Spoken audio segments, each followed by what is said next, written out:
Hello friends, இன்னைக்கு நம்ம இசை கிச்சனில் கருவாடு தொக்கு எப்படி செய்யலாம் வாங்க பார்க்கலாம்.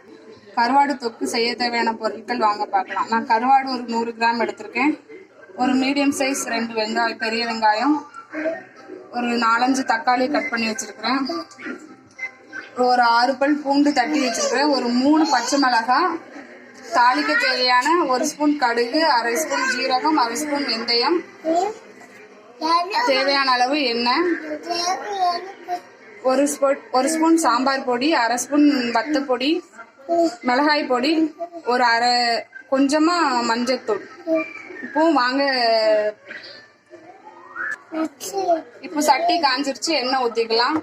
இதுக்கு கொஞ்சம் எண்ணெய் நிறையா இருந்தால் தான் நல்லா இருக்கும், அதனால தாராளமாக எண்ணெய் ஊற்றிப்பாங்க. இப்போ எண்ணெய் ஊற்றியாச்சு, எண்ணெய் காயட்டும்.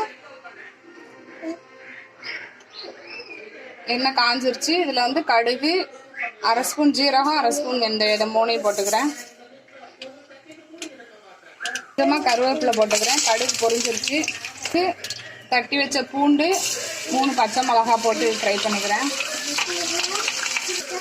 அப்புறம் 2 மீடியம் சைஸ் வெங்காயம் கட் பண்ணி வச்சுருக்கேன், அதையும் போட்டுக்கிறேன். நல்லா வதங்கட்டும், கிண்டி விட்டுக்கலாம்.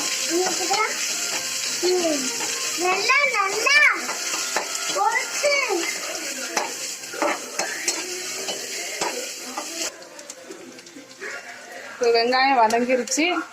நம்ம தக்காளியை கொட்டி வதக்கிக்கலாம். தக்காளி வந்து நல்லா பேஸ்ட் மாதிரி ஆற அளவுக்கு வதக்கணும்.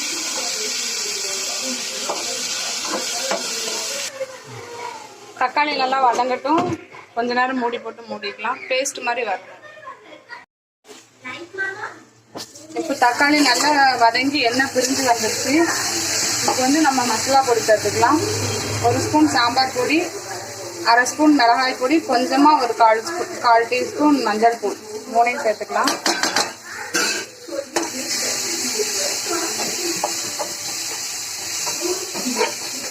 நல்லா மசாலா வாட போகிற அளவுக்கு வதக்கிக்கலாம். இப்போ நல்லா வதங்கிருச்சு. இதில் வந்து இப்போ நான் நெத்திலி கருவாடும் சாலை கருவாடும் போட்டுக்கிறேன். 2ம் சேர்ந்து ஒவ்வொரு பாக்கெட் வாங்கினேன். போட்டு நல்லா மெல்ல உடஞ்சிடாம செஞ்சுக்கோங்க. சாலை கருவாடு உடையும்.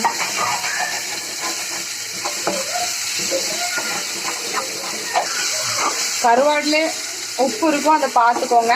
நான் கொஞ்சமாக தொக்குக்கு தேவையான அளவு தண்ணி ஊற்றிக்கிறேன். கொஞ்சமாக ஊற்றினா போதும். உங்களுக்கு எவ்வளோ தொக்கு வேணுமோ அவ்வளோ ஊற்றிக்கோங்க. மூடி போட்டு கொஞ்ச நேரம் மூடி வச்சுக்கலாம். எண்ணெய் பிரிஞ்ச வரைக்கும் பொடி போட்டுக்கலாம். சிம்மில் வச்சுக்கோங்க, கருவாடு பிரிச்சிடும். சிம்மில் வச்சுக்கோங்க. நல்லா கொதிச்சு எண்ணெய் பிரிஞ்சு வந்துருச்சு பாருங்க. உங்களுக்கு எந்த அளவுக்கு தொக்கு தேவையோ அந்த அளவுக்கு தண்ணி ஊற்றிக்கோங்க பாருங்க. இப்போ அடுப்பு ஆஃப் பண்ணிட்டு கீழே இறக்கி வச்சிடலாம்.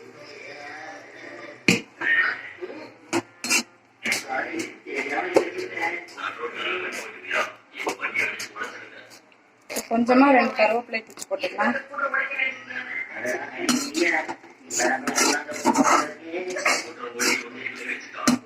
சுவையான கருவாட்டு தொக்கு ரெடி ஆயிடுச்சு. இந்த வீடியோ உங்களுக்கு பிடிச்சிருந்ததுன்னா லைக் பண்ணுங்க, கமெண்ட் பண்ணுங்க, ஷேர் பண்ணுங்க, மறக்காம சப்ஸ்கிரைப் பண்ணுங்க, பக்கத்தில் உள்ள பெல் பட்டனை கிளிக் பண்ணுங்க. தேங்க்யூ.